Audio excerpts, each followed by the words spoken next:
Welcome to episode 7 of the Inner Growth Podcast. This is Bloaterpunch here with Samichpunch and Babypunch. How y'all doing this morning? What's up, man? Doing well, man. Time flies. We're on episode 7. Time flies when the market is crashing, doesn't it? Whew. It's at a standstill right now. Yeah, it is. So real quick, I wanted to call out our sponsors, Decentralized by POKT RPC. So as you guys know, they've been sponsoring us and we really appreciate their support. Just a heads up. So it's a free network for anyone to use both on Harmony and Avalanche from day one. There's been a ton of instructions on how to add this in the Discord, but we'll drop a link in the description so that you have quick access to it. You can also mint your own private RPC endpoint if you want to ensure your connection to DFK is your own. And the POKT network is a decentralized network of nodes with 100% uptime. So no need to be worried about DFK going down. And as you guys know, there have been RPC issues and POKT's been pretty money for me and for the gang here. So shout out to them for their sponsorship and their support. Much love, and check it out when you've got a second. Okay, so we're gonna hop in here. So first question of the day that I think's on everyone's minds is Jewel price. So we kind of took a dive last night, a lot of panic in the market. I saw Jewel diving essentially. So what do you guys think about Jewel price? Where's your heads at? I know I've got some strong feelings about Jewel price, but wanted to hear your guys' thoughts. So Samichpunch, what do you think about Jewel price? Should we be worried? If I'm a Jewel holder, should I be worried? Should I be hodling? What should I be doing? Not financial advice. Not financial advice. Honestly, like, I think a lot of people think, and I mean, a lot of my tweets are like super bullish and hopium filled. I mean, the last couple of days were rough. I was on the phone with Babypunch like consistently throughout the day, and we were panicked, worried, like, what do we do? Are we, just trying to figure it out. Where I'm at right now is, I mean, yeah, do I kind of wish I'd taken a bunch of profits at $20? Yeah, I do. But we're at what, $8.50 now. So I'm just holding. I'm in my gardens right now, and I'm trying to look for the right opportunities to buy.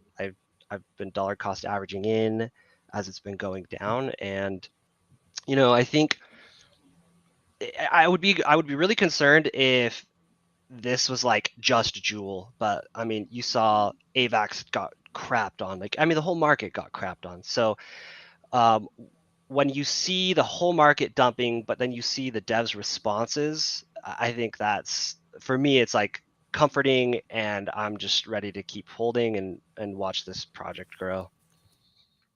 All right, Babypunch, are you panicked? Are you jostled? Are you excited? Where's your heads at? Obviously, you kind of panic when the price drops this low, but Frisky, I think, responded really well. He came out with a ton of incentives to incentivize people to hold Jewel, stake back into the bank. Yeah, just like Samichpunch said, I wish I had taken a little bit more profits, but the nice thing is you're still accumulating more Jewel. If you've got money in the gardens, you're questing, you're claiming rewards, you can stake in the bank. The thing is this potentially a dip? Is it potentially a market crash? Could it be a crypto winter? We don't really know, but one thing I'm pretty sure, and not financial advice, but I don't think this is going to last very long. Like, am I very confident that this is going to come back pretty strong? Yes, I feel like this is a temporary dip in the market. I think we're going to be back. Could it be a couple months? I think so, but who knows? And so I'm not real worried. The team is very focused on the game, developing the game. So they're going to keep progressing it, and I think we're going to be good. We're all going to make it.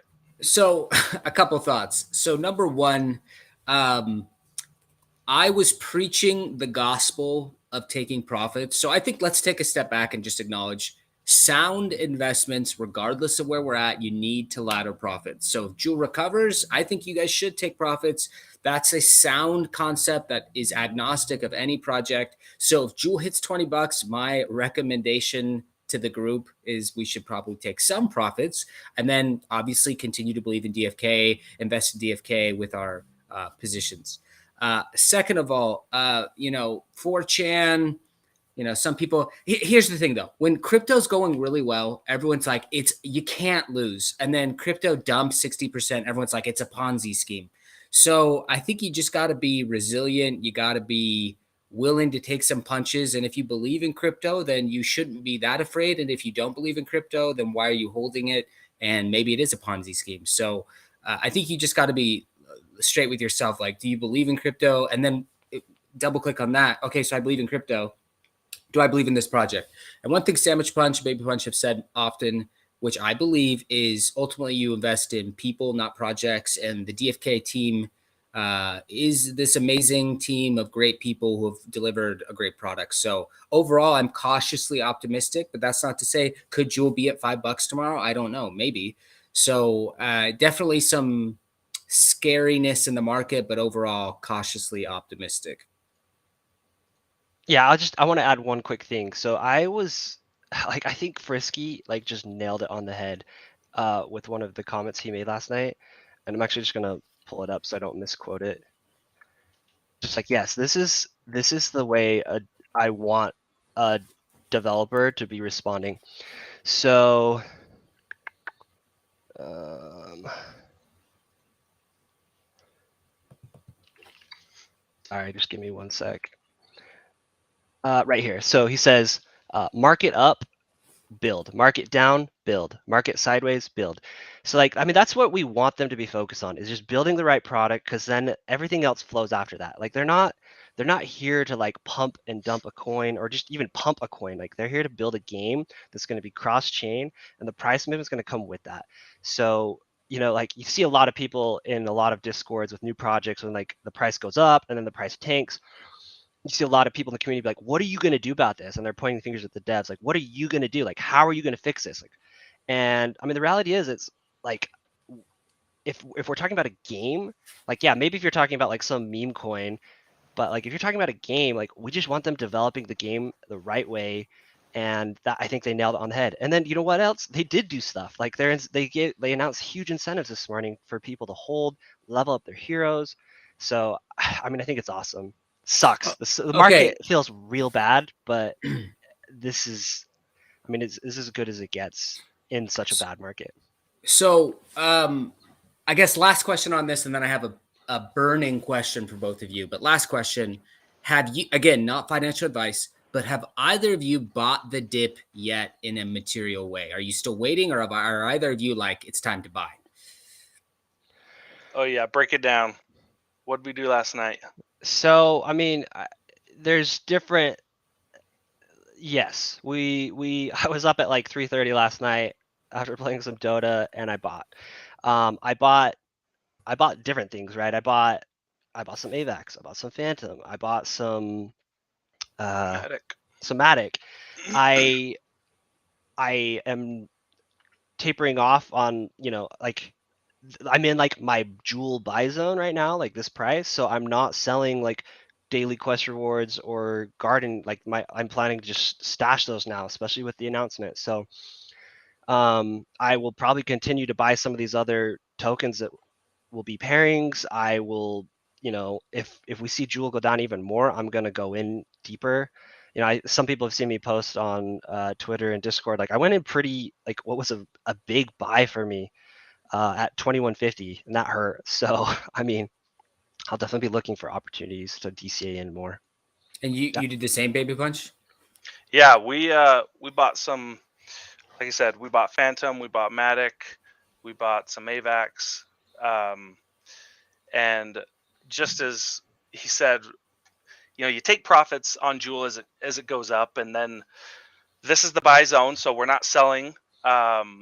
Honestly, maybe even accumulating more. So this is a really good price, and with all the incentives that Frisky just announced, I mean, it's worth holding. And if you're not in this for the short term, then you just hodl. You just hold this stuff. The market will come back. Got it. Just don't panic. All right, I have an unplanned question for the team here. So obviously, face reveal, we're all showing our faces. We talked about it. We decided it would be cool. So one thing that I'm a little concerned about with this crypto as a Ponzi, or just a lot of the negative press crypto gets when the market tanks 60% or whatever, it's down. Juul's down from $22 to $8. So very large dip for Juul and for the market in general. So how do you feel that the guys running this show, and again, I acknowledge both of you are Juul fans and DFK fans. How do you guys feel about the guys running the show, multi-billion company, essentially, especially when it was at $22? How do you feel about them not doxing? And do you think that's fair? And be fair with the response. Again, I know you guys love DFK, but do you think that's reasonable for someone managing $1 billion plus in assets to not dox, to not have transparency? So let's go Babypunch first, then let's go Samichpunch. I think it would be cool if they did. I'm not really leaning one way or the other. I don't really see a ton of reason not to, except for the fact that this is a new crypto project and people are dumping a lot of money in. If a game like this can go sideways very easily, even outside of any Ponzi scheme, good projects crash all the time. I mean, they keep saying that 90% of the crypto projects will go to zero in the long term. And so I understand their hesitation of not doxing in the sense that if people lose a lot of money, they don't want people to come after them and their family, because crypto is high risk in general. So I understand that. We've established this is here to stay. They're on the cutting edge of GameFi. They've made a ton of advancements. They're moving the game along. I think at this point, like, if they did dox themselves, it wouldn't surprise me. But if they didn't, I understand the reasoning behind it. I wish they would, but I'm not holding it against them, and I'm not making any decisions based on them not doxing themselves. Yeah, I think they'll eventually have to. Like, you're gonna have a hard time going cross-chain to some of the biggest chains and remaining fully doxed. I mean, we all saw like kind of the sour taste that the whole Freya Xylar kind of debacle put in everybody's mouth. So, I mean, when you're completely anonymous, those are the concerns, and that's exactly what happened here in the Harmony ecosystem. I'm not worried about that with DFK, but I think that eventually, and I think they've mentioned this, is like they realize, like, as this continues to grow, like this, you can't be like a top 50 project and still be fully doxed. So I think it would be awesome. I totally get it. Why though? Like, we're showing our faces, but like we're just some like average Joe schmoes that like the game and we talk about it. These guys are like making a game, and you have very irrational people that buy these games, and they buy in at $22 and it goes down to $8, and they're like ready to like hurt somebody, So I mean, it's scary, like if you've got a family. So like I get it. Again, so I understand both those arguments, and I think those are legitimate arguments. But then why? So like the CEO of Google, the CEO of Facebook, the CEO of any of these large corporations, the CEO of your $100 million mid cap firm, they're all doxed. And if employees get fired, they know who they are. If shareholders aren't happy, they know who they are. So why do we hold crypto to this weird standard where it's like, oh, it's okay if they don't dox because there's a lot of money involved? Well, there's a lot of money involved in any business, but the fact that we can talk to them, that we can see them, that they're visible, we know who they are, we can run a quick Google search on them, to make sure they're not like crazy people themselves. I don't know. I just feel like we have this weird crypto culture where it's okay to not dox when you're managing $1 billion of people's assets. And the reality is, we know scams happen. Those assets could be gone tomorrow. So if we're talking about what's best for the shareholders, or in this case, everyone holding Juul, I can't see a path where you're not doxing. And I don't know. I'm just a little fatigued from the crypto culture of it's okay to not dox. Am I overreacting though? I mean, you make a really good point. You know, I work for a publicly traded company, and I mean, our stock has gone down.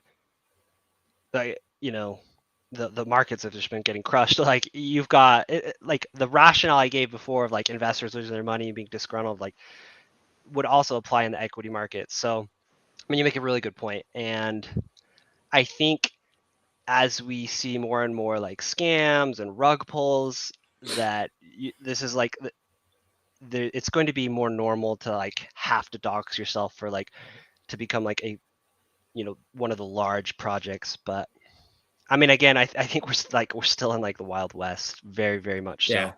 very early. Okay, so my question then is, Samichpunch, would you mind kind of recapping or just like explaining to the audience what happened with, and again, go where you want to go, don't go where you don't want to go, but what's going on with the drama on the Harmony chain? We have some Sarah drama, we have some DFK Wiki drama, we've got some Freyala drama. Could you give us a recap? Like, I know you're pretty close to some of this stuff. Can you help us understand what's going on for the casual person that doesn't follow maybe as closely? So I'm not going to say much because I honestly don't know too much. I mean, Freya was the co-founder of Freyala. She's no longer involved in the project at all. I think that the current team is going to crush it.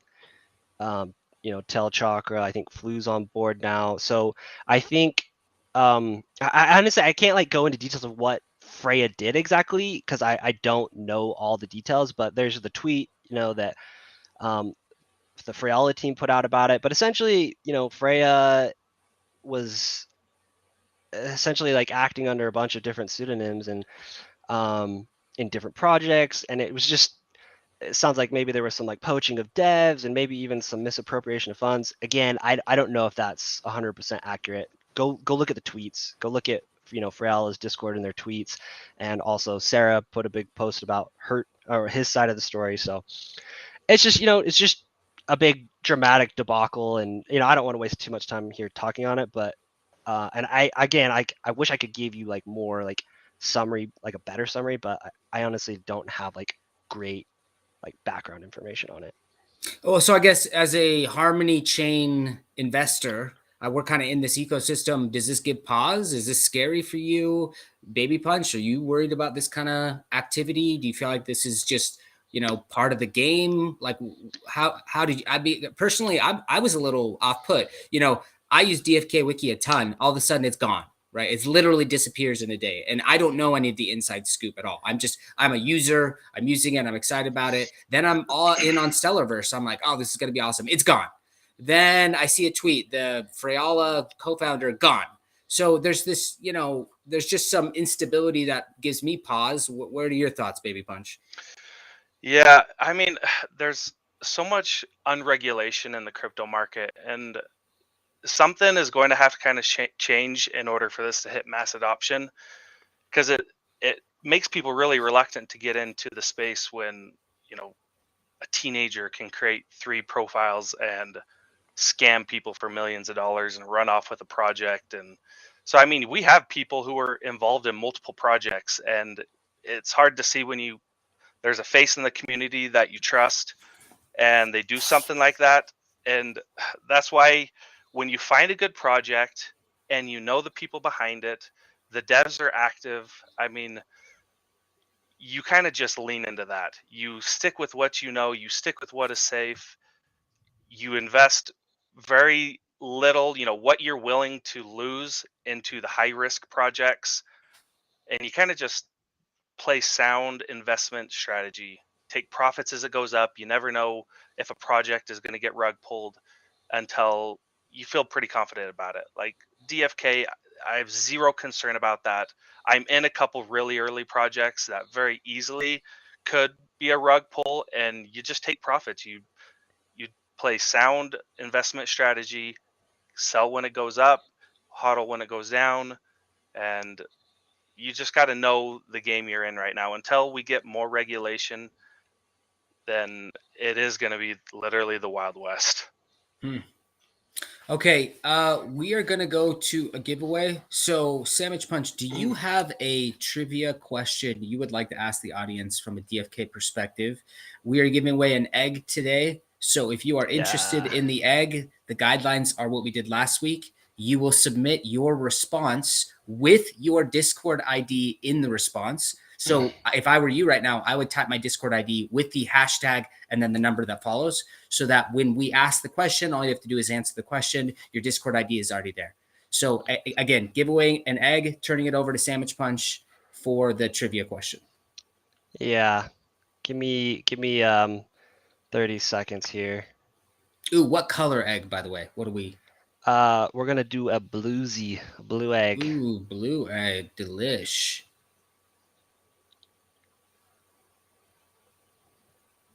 Okay. Sorry, I had something else, but I think I want to do it DFK related. So just give me another 30 seconds to figure out the right question here. So I have something. Mark, Sandwich, jump over to my screen here. I just want to show something real quick. So here's a little something to keep in mind. If you guys are running through some of your quests and say you're picking out some miners, not everyone might be in a situation where you have more than 6 miners, but if you are in a situation where you have more than 6 miners, look and keep in mind about your current stamina. So right now, if you select one miner, it's going to say you select a miner as your lead miner, and then you throw in a couple other heroes that are off profession, forgers or gardeners. It's going to give you an estimated what you are going to get out of this. So let's just say, I'll just do this for now, for example. So it's saying I'm going to approximately unlock 3.42 joule. That's assuming full optimization, all the stamina is being used. But we do know that when your lead miner's stamina depletes, that the quest stops. And so if you don't have full miners, that means everyone else, any archers or gardeners or forgers, they're still going to have stamina remaining. And so keep in mind that when you go to choose your heroes, try to keep people. So if you have 6 or more than 6 miners, try to keep the staminas congruent here. So if you throw in someone who's got 25 stamina, that guy's going to deplete, and everyone else who has 26 stamina is going to have 1 stamina remaining at the end of that quest. So just a little side note there. Pay attention to the stamina. I know everyone looks at the approximate joule per tick, but also pay attention to your maximum stamina. Make sure you don't have one that's in there that's going to keep your quest from going full, running the full length. Love it. All right. I see we're getting some questions, but let's do the trivia question real quick. So, trivia question is, remember, you have to have, to win, you have to include your Discord profile in the response. Same line, it can't be separate lines. So, wait, and does spelling matter? Let's clarify. Spelling matters. Okay. We won't get into like capitalization and like, if if a word ever has like an accent on it or something, we don't care about that, but like the letters matter, spelling. So the question is, if leveling up from level 16 to level 17, how many runes do you need? And how many total runes do you need, and what are the runes? So leveling up from level 16 to level 17, what runes do you need? We're looking for a quantity and the name of the runes. Oof. It's a tough one. I don't think I could even hit this. I'd have to go look it up. So we got 17 from Roscoe. Is that correct? No. Leveling up from level 16 to level 17. I'm looking for the names of the runes and how many of each rune. Two Schwas. All right, I think I'm seeing Steve Rockoff. Tu Schwas for Moksha. That's the response. Did anybody else get that before him? I'm seeing Steve as the first in my side as well. Steve Rockoff.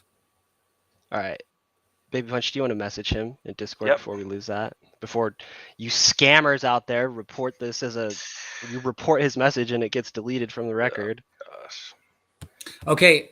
Steve Rockoff, awesome. Congrats, man. Congrats on the egg. Nice job, man. Hey, run us through where to find that info. Yes. Give me 1 sec. I will share that.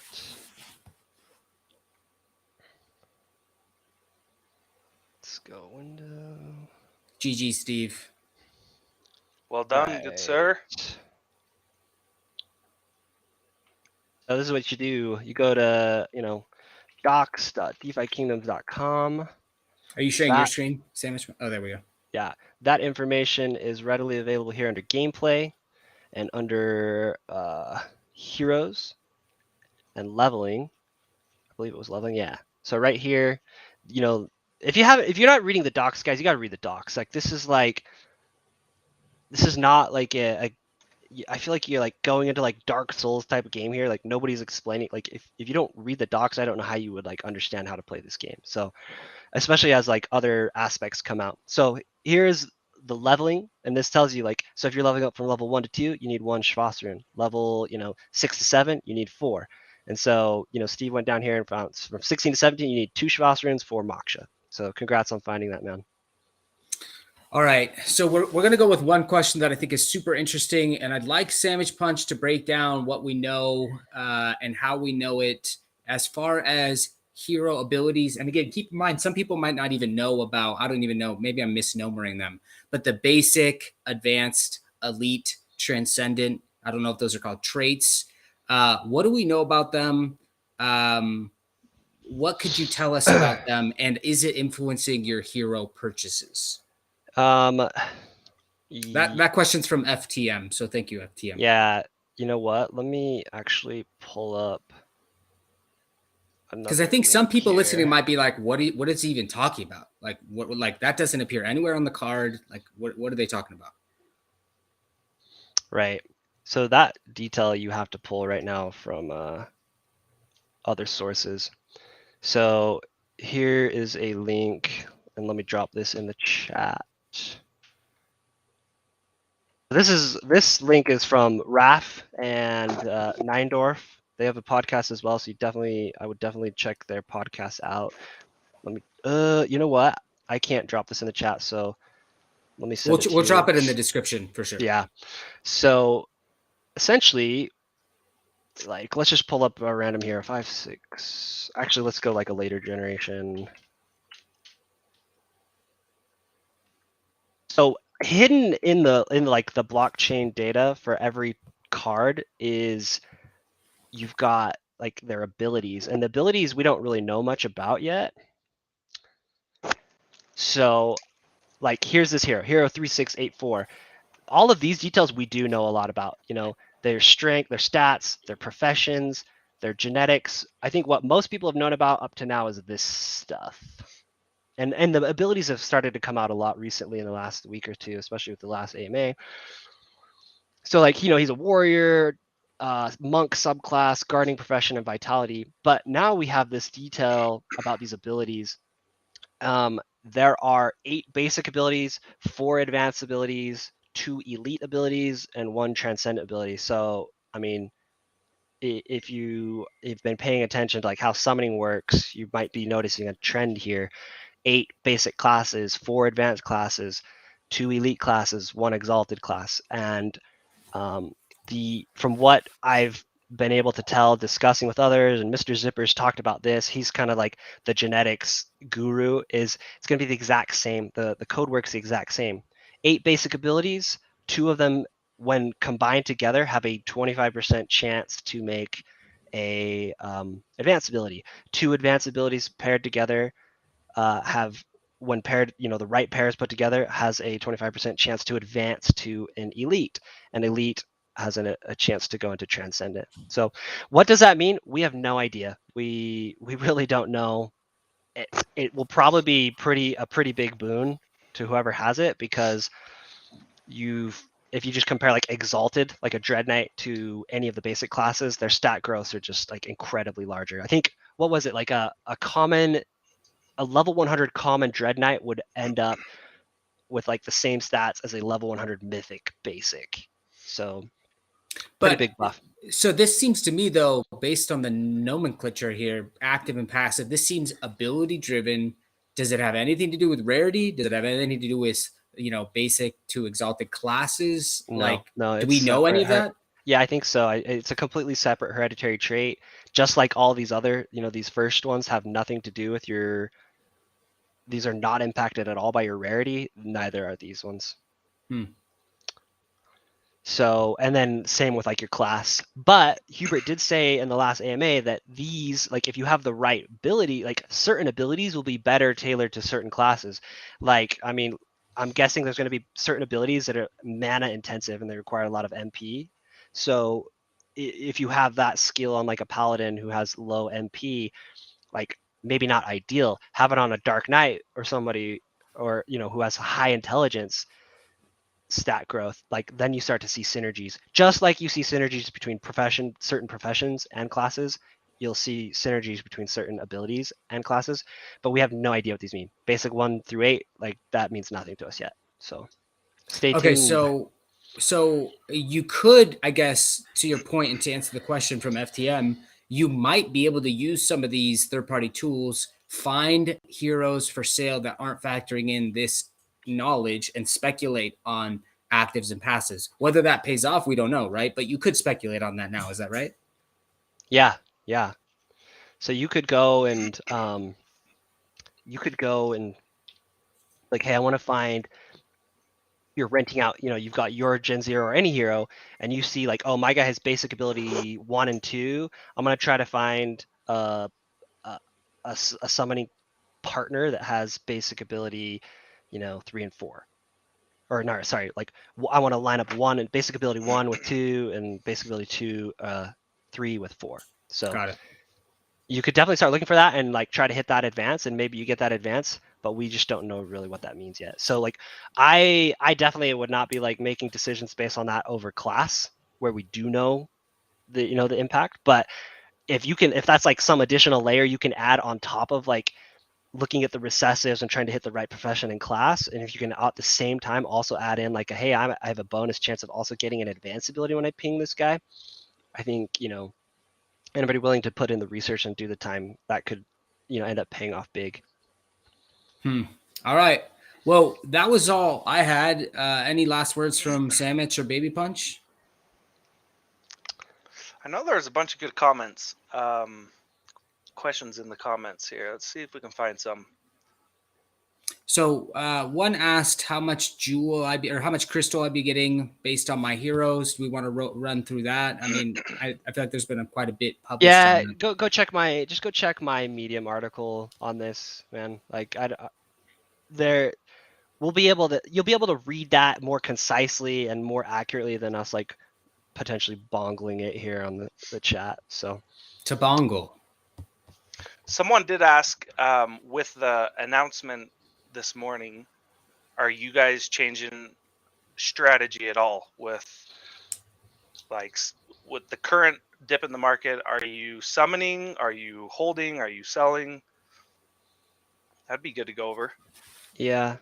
I'll share some thoughts on that. So I need to I'm in the middle of like updating my article on the airdrops so that I can better understand it and so that everyone else can as well. But I think the hero leveling is pretty cool. I think I will be out of the running. There's been people who like have used like 240 stamina potions to like grind a guy up to level 7. So that one's probably out of my reach, but I am still planning to like level up heroes and hit some of those other airdrops after those like top 5 Gen 0s. I'm going to keep summoning with, what I've got when it makes sense, with my Gen 0s whenever they're off cooldown. But I think for the most part, I'm just like holding the line. I am back into, I don't think I'll be in profit taking, selling my jewel, maybe daily rewards for a little while, and I'll be back in staking in the bank. And I think my gardens, I'm just keeping like I'm all about like my gardens, so I'm just gonna keep those in there. So there was a question here from Tommy O.B. Do we know how rare it is for here to have a leader transcendent? So I don't have the exact math. I was doing some analysis on this with Samichpunch. I think a basic good benchmark would be to say how common are exalted classes and correlate that to the transcendents. How common are, and like go down the class list, and that's kind of how it works. But anecdotally, when I looked what was selling in the tavern, there's probably, I don't know, 20 elites available in the tavern at the time I checked, which that's pretty small. And there was maybe one or maybe none of the transcendents available, just to give you a anecdotal reference point to how common or available. From advanced, there it was available enough. Like you could pick up advanced if you wanted them, but elites were pretty rare and transcendents were essentially almost not findable. Yeah. What are your guys' thoughts on the Crystalvale and your strategy? So one thing, maybe I just didn't know this, but was jewel rewards always the plan along with crystal rewards as far as the airdrops? No, the first one had no jewel associated. That's what I thought. So essentially, they just doubled the rewards for everything. If you're getting a jewel and a crystal for everything, then they've essentially just doubled the rewards for all the airdrops. Yeah, So I think that might be a knee-jerk reaction to the market. My guess, it seems unlikely that was coincidental that Jewel had gone from $22 to $8 when they made a bunch of these announcements. So some of it certainly seems like a reaction to the current climate, which is fine. They're trying to incentivize people to stay. They're trying to give people a reason, trying to provide leadership and hope. So I'm fine with that. And yeah, you're right. It sounds like they definitely increase rewards. Yeah. Yeah, keep an eye out for my article. I'll be updating it, and then it will have all the airdrop info in one article. I will say too, like this drop was not caused by the first airdrop. I've seen some people in Discord mention that like the only snapshot that's ended is the heroes. So like people, I mean, yeah, I guess maybe like the last 3 days of the airdrop snapshot, they were like dumping, but I don't think that was the case. Okay. Awesome. Thank you so much. Congratulations, Steve, thanks, for the guys. egg win. And we'll catch you next week. Thanks, See you guys. guys. Thanks.